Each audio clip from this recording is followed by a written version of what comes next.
Welcome to the Leadership Spark podcast, where we equip you to be the great leader your people deserve. This is Corey, and we have been going through a series of lies. In fact, 10 of them is what we're going to unpack over time about leadership, the 10 lies about leadership. And we've covered some ground so far. And I think today is one that probably resonates with a lot of people. And it could be a lie that you believe today that could be holding back you as a leader or minimizing the influence and impact you can have as a leader. And this is lie number 4. And lie number 4 is that good leaders never show weakness. That we can believe that as a leader, I must always appear to be confident and I must be flawless. For me to be a great leader, I need to be flawless. For me to be a great leader, I can't show my weakness. But that is a lie.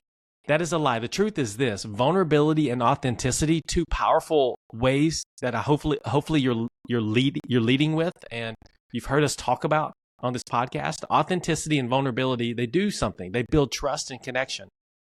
And trust and connection are two attributes that need to be in place for me or for you to be a great leader. And so it's a lie to think that you can't show weakness, because there are times whenever showing weakness, being vulnerable and being authentic, it actually helps you go further faster. And it builds trust and connection with the people on your team to where they want to follow you as a leader. And they want to go the extra mile, and they want to put in the extra effort to be able to solve the problems that you're trying to solve together. And so here's an application for you. Something that you can think about going and doing to be able to apply this truth to your leadership landscape that you lead in is, and this may be hard. This may be hard for some of you if you've never practiced this before, but it's a good first next step to be able to start to build the habit, or to build the skill, or to build the conviction around this idea of vulnerability and authenticity. And so here's your go and do. Share one past failure or challenge that you've had with your team and what you learned from it. Think back to a past failure. It could be at work, or it could be outside work.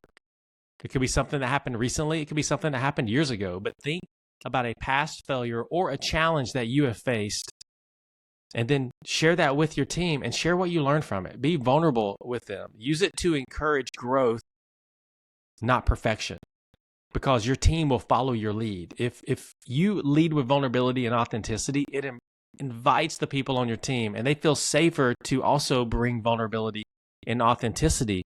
And if we do that as a team, everybody gets what they crave, which is trust and connection, being seen and heard. And that ultimately are core components of being a great team. And so don't buy into the lie that you can't show weakness as a leader. Embrace this idea of vulnerability. Embrace the idea of authenticity.